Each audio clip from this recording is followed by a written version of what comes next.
Hello and welcome back to the Fantasy Playmakers. Today I'm going to be doing my first mock draft of the offseason. And keep in mind, this is what I expect the teams to do. This is not what I personally would do.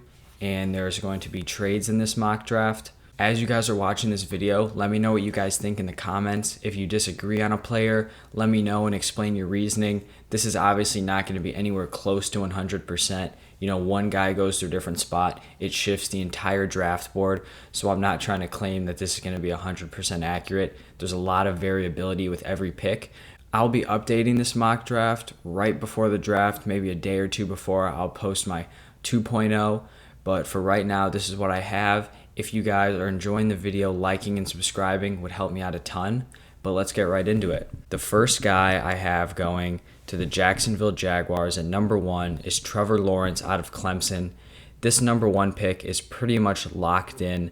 Trevor Lawrence is one of the best prospects we've seen in a while. Lawrence has an incredibly impressive college resume. He was the starter for all 3 years at Clemson, won a national championship, only lost 2 games his entire collegiate career, and the Jaguars need a new franchise quarterback. They have a pretty solid team. They just kind of need that quarterback to fill in and really help a young team like the Jaguars grow. Lawrence is currently minus 10,000 odds to go number 1. So this would mean you bet $10,000 for Lawrence to go number 1. You would only win $100. So that kind of just shows how locked in this pick really is. There's not a ton to talk about here since it's pretty set in stone. Next, I have Zach Wilson going to the Jets at number 2. There was a lot of speculation throughout the beginning of the offseason. Are the Jets going to stick with Sam Darnold? Some people were thinking that the Jets should draft maybe Penei Sewell, kind of build around Sam Darnold. You haven't really given him the best opportunity. You haven't had the weapons around him. But in my opinion, the Jets went out. They made the smart decision. If you have a pick this high and you think you can get a franchise guy, you go get him. You're going to get him on that rookie deal for 5 years. And so they went out, they traded Sam Darnold to the Panthers. They're really committing to Zach Wilson. He's going to be their guy, likely from day one. Zach Wilson is a pretty accurate passer. He's a good decision maker, and he also has mobility. Not as great as Justin Fields and Trey Lance in the mobility department, but he can definitely get it done, similar to Trevor Lawrence. This is another pick that's seemingly pretty locked in. The Jets have been connected to Wilson for a long time, and it seems like they've narrowed their focus on him. So I don't expect this to change within the next week. Next up, I have the 49ers drafting Justin Fields with the number 3 pick. Now remember, the 49ers previously had the number 12 pick, but they traded up with the Dolphins to get this number 3 slot, and this move was made to get a quarterback. The only problem is no one really knows which guy it's going to be. At the beginning, there was a lot of Mac Jones hype. Everyone was saying this move was to specifically get Mac Jones, but people have kind of faded off of that. Mac Jones was originally a huge betting favorite. Now it's kind of settled. You have Fields, Mac Jones, and Lance kind of all in a similar range. I truly think the 49ers could go Mac Jones here, or I think they could go Trey Lance.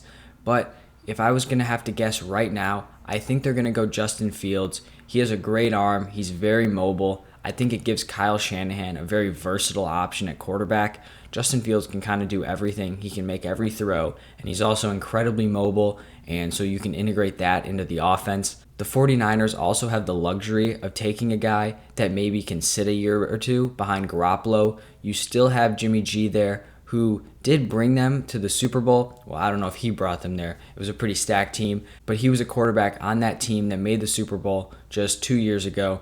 And this year they have a lot of key players coming back from injury, so I fully expect that they think that they can make a run back to the Super Bowl with Jimmy G at quarterback. And so drafting this franchise guy is really for the future and is someone that's going to keep them at that top for years to come. Next, at number 4, I have the Atlanta Falcons selecting Kyle Pitts from Florida. Now, this pick I think also has a lot of variance. I think the Falcons could potentially take a developmental quarterback. Maybe they look at Trey Lance, who can sit a couple years behind Matt Ryan and then take over, kind of similar to a Jordan Love with the Packers. Or I also think this is a slot where the Falcons could trade back. Maybe you have another team who really wants to draft a Trey Lance or a Mac Jones. But I think as of right now, I think the Falcons are committed. They're in a win-now mode. and Kyle Pitts really helps them in that regard. They went out, they restructured Matt Ryan's contract, which basically gives him a ton of dead cap space for this year and next year. So trading him would be pretty tough. But you go out, you draft the best tight end in this class, arguably the best receiver in general, and you add him to this already explosive offense. And this is just going to be a fun offense to watch next year. You have Pitts, Julio, Ridley. It's going to be crazy stacked, and that's really putting you in a win now position. Next, at number 5, I have the Bengals taking Penei Sewell out of Oregon, and I think this pick is really between two main guys. I think you have Penei Sewell, and I think you have Jamar Chase. Obviously, Jamar Chase played with Joe Burrow at LSU, and they obviously had a ton of chemistry together, won a national championship, and I could fully see them going with Chase at this pick, but I think right now you need to go out and get the best offensive tackle in the draft. I think the Bengals see that. They really struggled with the offensive line last year. You had Joe Burrow out with a season-ending injury due to getting hit, and you just really can't have that when you have a cornerstone quarterback. You need that guy to be healthy, and you need him to be protected. So you add Penei Sewell to this offensive line, you're really bolstering it, and you kind of pair him with Burrow for years to come. So that's why I think Sewell is the pick at number 5. Now moving on to number 6, I have Jamar Chase being selected by the Miami Dolphins out of LSU. And Jamar Chase is the best receiver in this draft class. He put up historic numbers as a sophomore and then opted out his junior year. Some people might want to see the Dolphins get a Devontae Smith or a Jalen Waddle to kind of pair one of those Alabama receivers with Tua for that chemistry, but I really think Jamar Chase is just too talented of a receiver to pass up. I think he's just another level ahead of Devontae Smith and Jalen Waddle, so I think you have to take him here. You give Tua a young weapon for him to grow with, and you really now have this big 3 at wide receiver in Miami. You have Jamar Chase, you have Will Fuller, and you have Devontae Parker, and this really gives Tua every opportunity to prove himself as an NFL caliber quarterback. Now at number 7, I have the first trade of this mock, and the Denver Broncos are going to be trading up with Detroit. So the Broncos are going to get the 7th pick. Detroit is going to move back to number 9, and they're also going to get a couple extra picks. And the Broncos are making this trade to get a quarterback. I do not think they are confident with Drew Lock to be their franchise guy. And I think they're a little bit concerned that another team, maybe the Patriots, the Washington football team, move up and kind of snag their guy. But I think they go here with Trey Lance out of North Dakota State. And I think this pick really opens up this quarterback room in Denver. You have Drew Lock, who really hasn't proven himself, but is still a really young quarterback. So you can bring Trey Lance in. Maybe you add another veteran to kind of mentor Lock and Lance. But you let Lock play quarterback for next year or maybe the year after as well. And then you really let Lance develop. You can see what you have in Lock, see what you have in Lance. Then, best case scenario, Lance slides in at your starter, and you're able to trade Drew Lock for a decent amount of value. I think right now the Broncos are a franchise quarterback away from being serious playoff contenders, and so I think the Broncos are going to be really aggressive in this draft and really try to fill that hole at quarterback. At the number 8 pick, I have the Carolina Panthers selecting offensive tackle Rashawn Slater out of Northwestern. And I think here the Panthers are candidates to trade back. You know, they originally were looking at quarterback, but with Sam Darnold being traded there, I don't think they're going to force it and trade up in the draft. And I don't know if they're going to like any of these guys who fall to them at number 8. So I think you just get an NFL-ready offensive lineman, the pretty much consensus number 2 behind Penei Sewell, and you just help build around Sam Darnold and your franchise running back Christian McCaffrey. You give them all the extra help they need to really set them up for success. Now at number 9, this will be the Lions picking after their trade with the Broncos, and I see the Lions going out and drafting wide receiver Jalen Waddle out of Alabama. If I'm being honest with you, the Lions have a lot of needs on this roster, and I think they could go in a lot of different directions, but wide receiver is definitely a big need for them. They had Kenny Golladay and Marvin Jones Jr. both leave in free agency. Those were their number 1 and number 2 receivers. They brought in Rashad Bateman and Tyrell Williams, but those two do not even compare to Kenny Golladay and Marvin Jones Jr., not even on the same spectrum. It's not even close. So I think the Lions really want to go out there and get an explosive weapon. You just brought Jared Goff in. you kind of got to give him some weapons to work with. I think you got to see if he's the franchise guy. I'm not sure if he's going to be. I'm not super confident in that, but you just got to give him at least some opportunity. So you pair Jalen Waddle with your breaking out tight end TJ Hawkinson, and you really can see what you have with that offense. Now moving on to the number 10 pick, I have the Dallas Cowboys selecting Patrick Surtain out of Alabama. The Cowboys need some help in their secondary, and Patrick Surtain is basically the consensus number one cornerback after Caleb Farley's injury. So I think this is a really good fit. It fills a need for the Cowboys, and you're also getting a really talented player in Patrick Surtain, who's a top 10 talent on most people's draft boards. At the number 11 pick, we're going to get our second trade of this mock draft. I have the New York Giants trading down with the New England Patriots. The Patriots move up to the number 11 slot. The Giants move down to number 15. The Giants get a couple extra picks in there. But now this gives the New England Patriots their opportunity to draft their quarterback of the future at the number 11 slot. And so here they're going to go Mac Jones out of Alabama. Mac Jones is a guy who could have gone at the number 3 slot, but if he doesn't go there, I could definitely see him falling to this number 11 slot. And the Patriots know that Cam Newton is not the long-term answer. They re-signed him on a 1-year deal. And that kind of gives the Patriots some wiggle room here with how they want to implement Mac Jones. They could let Jones sit and learn behind Cam Newton for this 1 year, or they could just say, Cam Newton, sorry, we have our guy. Your money is not guaranteed. You're going to be our backup, and let Mac Jones just step into this new offense. The Patriots went out and they acquired a ton of weapons this offseason. They really kind of reshaped this entire offense. You added Jonnu Smith, Hunter Henry, Kendrick Bourne, Nelson Aguilar. You still have Jacoby Myers there. And so you really are giving Mac Jones an opportunity to step into a much improved offense from what the Patriots had last season. Now at number 12, we have the Eagles picking, and this was originally the Niners pick, which turned into the Dolphins pick, which the Eagles traded with the Dolphins. And so now the Eagles are drafting at number 12. And I think they're kind of satisfied with this draft position because they're still going to get one of their weapons. They will be drafting Devontae Smith out of Alabama. And the Eagles are in desperate need of a weapon. You had Zach Ertz there, but it seems like he's going to get traded. You have Dallas Goedert at tight end, so that's solid. But their wide receiver room is looking absolutely barren. If Jalen Hurts is going to be your franchise guy, you need to surround him with weapons, and the Eagles have not done a good job doing that. Their last 2 drafts, they drafted J.J. Arcega-Whiteside in 2019 and then Jalen Reagor in 2020, and neither of those guys have broken out and proven that they can really help on the offense. And so I think the Eagles need to go back to the wide receiver well in the draft. And if Devontae Smith is still on the board, I think he's a guy you have to take a shot on to really give Jalen Hurts every opportunity to win this quarterback job and be the QB of the future for the Eagles. Now at number 13, I have the Chargers selecting offensive lineman Christian Darrisaw out of Virginia Tech. The Chargers have already come out and shown that they want to improve this offensive line. In free agency, they went out and signed former All-Pro center Corey Linsley from the Packers, and drafting Darrisaw only boosts this O-line even more. If you have a young quarterback like Justin Herbert, you want to really build around him, protect him for the future, just like the Bengals need to. And I think this just helps this offense a lot. You give Justin Herbert more time back there, and you also help this running game with Austin Eckler, who you've just recently paid big money to. So I think this definitely fills a hole on the Chargers roster and will be a solid piece on their offensive line for years to come.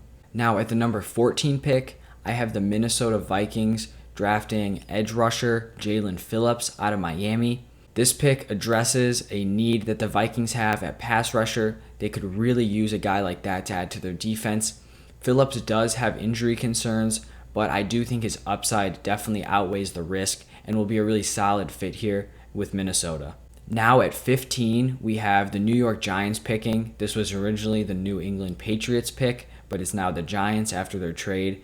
And I think they trade back. They have a couple needs that they need to fill, and I think you're still able to fill these needs here at number 15. And so I have them going with cornerback J.C. Horn out of South Carolina. I think the Giants need to add to their secondary, and Horn is a guy who got pushed up draft boards after Caleb Farley's injury. He was originally looking like the number 3 guy, but now after Farley's injury, I think he gets bumped up to the number 2 on most people's boards. I think he's kind of the safer option without those injury concerns. The Giants definitely could have gone in a couple different directions on this pick, maybe offensive line, potentially receiver.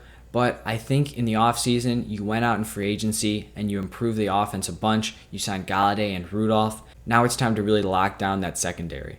Now at pick number 16, I have the Cardinals drafting offensive lineman Elijah Vera Tucker out of USC. I think the Cardinals are definitely in play for a cornerback. I think they're also in play for a wide receiver. There have been reports coming out that the Cardinals are interested in trading up in this draft to get one of those top receivers, maybe Devontae Smith or Jalen Waddle. That's a little bit surprising to me because you do have DeAndre Hopkins, you have Christian Kirk, and I think you definitely have some other needs on this offense. But those reports are out there, so there's likely some truth to it. But they go offensive lineman here with Elijah Vera Tucker. He's very versatile. He's played left tackle in college, but could also play on either tackle or on the interior. I think with the Cardinals, he has the opportunity to play on the outside, but I think at least at the beginning, I think you see him slot in at a guard slot and really fill a void that the Cardinals have on their interior O-line. Like I've mentioned for other players like Joe Burrow and Justin Herbert, if you have a franchise quarterback, it's very important to protect them, and you want a guy like Kyle Murray to have a lot of time to work back there and to stay healthy. At number 17, I have the Las Vegas Raiders selecting linebacker Micah Parsons out of Penn State. Parsons is incredibly talented. He's a guy that I think could go much earlier, but I have seen him falling in some other mock drafts, so it'll be interesting to see where he goes. And while the Raiders do have a ton of needs, they could go O-line. It's been pretty messed up this offseason. They could go interior defensive line or linebacker. I think they go with the consensus best linebacker in the draft, who is Parsons. Parsons is freakishly athletic, and he's just a really great playmaker that you can add to this John Gruden-led defense. Now at pick 18, I have the Miami Dolphins. They originally went with Jamar Chase. Now with their second pick in the first round, I'm going to see them go on the defensive side where they draft linebacker Jeremiah Owusu-Karamoah out of Notre Dame. He's a very versatile linebacker. He can match up with tight ends, slot receivers, and running backs in coverage, which is not something that you see with every linebacker. And I think he just adds another really solid piece to this already locked down Miami Dolphins defense. Now at number 19, I have the Washington football team selecting Tevin Jenkins, the offensive tackle out of Oklahoma State. It fills a need for the Washington football team on the O-line. Jenkins mostly played right tackle in college, but he also has experience at left tackle and right guard. Some people are concerned about Tevin Jenkins' athleticism, which kind of raises questions about whether or not he's going to stay at tackle at the higher level or if he's going to have to shift to guard. But I think no matter where he plays, Tevin Jenkins is going to find success somewhere on that O-line, and he'll be doing it with the Washington football team. The Chicago Bears are selecting at pick 20, and this is a slot where I think they have a lot of needs. They could go wide receiver, they could go cornerback, they could go O-line, but I think they go with Caleb Farley, the cornerback out of Virginia Tech. Farley was a guy who was pretty much locked in to go top 15 if he didn't have this injury concern, but he just recently had back surgery. Earlier in the offseason, Kyle Fuller was released by the Bears, so I think Farley fills that void that Fuller left. His stock was definitely hurt by his back surgery this offseason, but I think the Bears see an opportunity to get a guy who has top 15 talent at the back half of the first round, and I think they capitalize on that opportunity. Next up at pick number 21, I have the Indianapolis Colts selecting edge rusher Azeez Ojulari out of Georgia, and I think the Colts are another team who really could go in a wide variety of directions here. I could see them going receiver, but this class is incredibly deep, and I think they can get a guy maybe in the second, third round. They could also go offensive line, but I think they'd probably be reaching for a guy if they draft him this early. They could trade back, which is an option, but I think they go out and they draft Ojulari. He's a guy who has the ability to step in and be a rushing linebacker right away, and he really adds another weapon to this already strong Indianapolis Colts defense. The Titans are now up on the clock, and I have them selecting wide receiver Rashad Bateman out of Minnesota. The Titans are in desperate need of a pass catcher. This offseason, they lost Corey Davis, who was their number 2 receiver. They lost Adam Humphries. They lost their number 1 tight end, Jonnu Smith, all to free agency. And the only pass catcher they brought in to replace these guys was Josh Reynolds, who I do not think is going to cut it as a number 2 wide receiver. So I think you need to go out and get a pass catcher in this draft, and I can see them doing it in the first round with Rashad Bateman. He's a great guy to pair with A.J. Brown on opposite sides, and I think this is a really solid wide receiver duo that the Titans could have for a long time. Now we have the Jets with their second pick of the first round at pick 23, and I have them selecting cornerback Greg Newsome II out of Northwestern. The Jets have a void at corner, so Newsome can come in and fill that. Newsome does have some durability concerns as he hasn't played a full college season, but he has great ball skills and he has very effective athleticism, which keeps his value as a first-round pick, so I could definitely see the Jets going this direction with their pick. Now the Steelers are up at pick number 24, and I have them going with offensive lineman Jalen Mayfield out of Michigan. I know a lot of people are going to want them to be going Najee Harris here, but I really think you need to improve that O-line before you get a running back. If you bring in Najee Harris, you're really just not setting him up to succeed right away, because this is an offensive line that really struggled last year. The pass protection wasn't great, they didn't have a run game, and it really led to their quick passing scheme being pretty predictable. And while that does have to do with Ben Roethlisberger not being able to throw the ball down the field as well as he could have before, I think it was also kind of forced on him just because they could not get the pass protection going. Hypothetically, if the Steelers draft an offensive lineman here in the first round, I don't think that rules out them trading up in the second round and getting a guy like Najee Harris or Travis Etienne, who I think could still possibly be there in the early parts of round 2. The Jaguars are now up with their second pick of the first round, and I have them selecting TCU safety Trevon Moehrig. The Jaguars are in need of a safety, and Moehrig is the best option at safety in this draft. He's solid in coverage. He does need a little bit of work in the running game. He gets a little bit over-aggressive, but he is a ball hawk, which is one of his more positive attributes. 7 career college interceptions, which is really solid at the safety position. So he's a guy who's going to be able to step in probably on day 1 and really just command that safety job. Moving on to pick number 26, I have the Browns selecting edge rusher Kwity Paye out of Michigan. And Kwity Paye is a guy that I've seen all over draft boards. He's a guy who some people have in the top 10 and on other boards isn't even in the top 30. So I kind of went in the middle ground here. He's a player who has a really high ceiling due to his athleticism. He wins at the line of scrimmage more with power as opposed to finesse. But if the Browns are able to scheme him in effectively, he has a great opportunity to be a cornerstone of that defense for years to come. Now at pick 27, I have the Baltimore Ravens selecting edge rusher Jason Owe out of Penn State. I think the Ravens could go in a couple different directions here with this pick. I think people are going to want them to go out and get a receiver, but I just don't think they have a great track record of doing that. They drafted Marquise Brown in the first round, and they really haven't shown a willingness to go out and get another top option at receiver. And I do think they have a need here at edge rusher. They lost linebacker Matthew Judon and defensive end Yannick Ngakoue in free agency. Those two players combined for 9 sacks in 2020. So I do think you need a guy who's going to come in and be able to rush the passer. Owe is one of the more raw prospects in this draft. He's only a redshirt sophomore and only played in 20 college games. But I think his athleticism does give him the opportunity to be a potential double-digit sack guy in the future. Now, speaking of a team with a lot of needs, the New Orleans Saints here are picking at number 28, and I have them going with linebacker Zaven Collins out of Tulsa. This pick could go in a lot of different directions.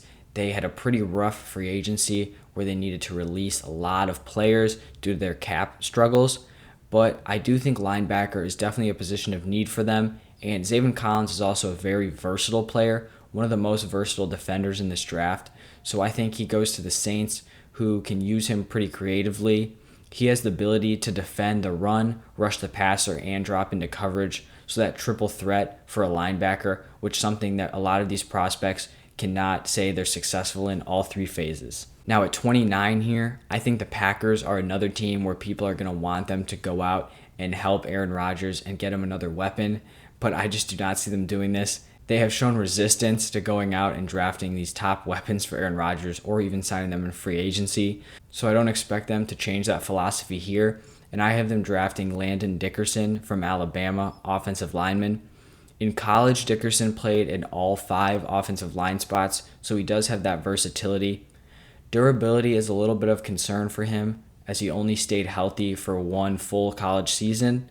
At the NFL level, I expect Dickerson to shift to an interior offensive line role. I think he can come in and replace Corey Lindsey's spot at center, who I spoke about earlier, who signed with the Chargers. So I think Dickerson can come in and fill that spot at center, which is a need that the Packers definitely have. The Buffalo Bills are now up, and at pick number 30, I have them selecting cornerback Asante Samuel Jr. Samuel Jr. is a great coverage corner. He's great in man coverage. He also has the ability to play on the outside or in the slot, so he does give you that versatility. He's slightly undersized for the NFL, but I do think despite his size, he's still a first-round talent and is a great young corner that you can plug in opposite Tre'Davious White. I recorded this mock draft early Friday morning, and so originally I had the Chiefs picking at 31, but some breaking news just came out. The Kansas City Chiefs traded their number 31 pick to the Baltimore Ravens. They traded that 31st pick and a couple extra picks to the Ravens for offensive tackle Orlando Brown, and then the Ravens also threw in a couple picks. So the Chiefs no longer have a first-round pick. They got a guy they need, though, Orlando Brown. After that Super Bowl, they realized they needed to shore up that O-line, so they found their guy. They didn't need to go out and get a guy in the draft. So now the Ravens have 2 first-round picks. I had them taking a edge rusher with their first round selection, and now they have another selection. And so I originally talked about how I didn't think they were going to go receiver in the first round, but that was because they really had a need at edge rusher. So I think this move now opens them up to get Lamar Jackson a weapon that he desperately needs. You have to have another guy there. You have Marquise Brown, you have Mark Andrews, you just brought in Sammy Watkins, but adding another solid kind of big-bodied receiver would really help Lamar Jackson out. So I have them selecting Terrace Marshall from LSU, the wide receiver, here at the number 31 pick. Marshall was the 3rd wide receiver on that national championship LSU team behind Jamar Chase and Justin Jefferson. But with both Jamar Chase and Justin Jefferson not playing at LSU this past year, Terrace Marshall really broke out and showed that he is a top wide receiver prospect this year. So I think they go out, they get him, and they really just secure this offense even more for Lamar Jackson. Now you have some really solid weapons to go along with a really explosive running game. And I think this move is great for both teams. The Ravens now have a really solid defense and offense to complement each other, and the Chiefs are able to protect Patrick Mahomes, who's going to be their franchise quarterback for probably 10 plus more years. Now the last pick of the first round is the Tampa Bay Buccaneers, and I think they have some options with this pick. They really don't have any glaring needs. They went out and they basically re-signed everybody from that Super Bowl winning roster. So I think this is a spot where they could trade back if the opportunity presented itself, but I don't have them trading back here. Right now I have them drafting interior defensive lineman Christian Barmore out of Alabama. This is pretty much a luxury pick for the Buccaneers because they don't have a direct need here, but I think Barmore can serve as the future starter on the interior defensive line next to Vita Vea. You have Ndamukong Suh, who also plays that position, but he's coming to the end of his career. He's 34 years old and just signed a 1-year extension. So I think you can have Barmore kind of play behind Vea and Suh, get some reps, and then when Suh eventually moves on, you can have Barmore step in on that already imposing defensive line of the Buccaneers. All right, guys, that is all the picks 1 through 32 of my first mock draft. Thank you guys so much for watching and listening. Once again, let me know in the comments what you guys think. Let me know about specific picks, if you agree with them, disagree with them, and then let me hear your reasoning as well. So thank you guys so much. If you enjoyed the content, liking and subscribing would be really big for the channel. I'll see you guys next time.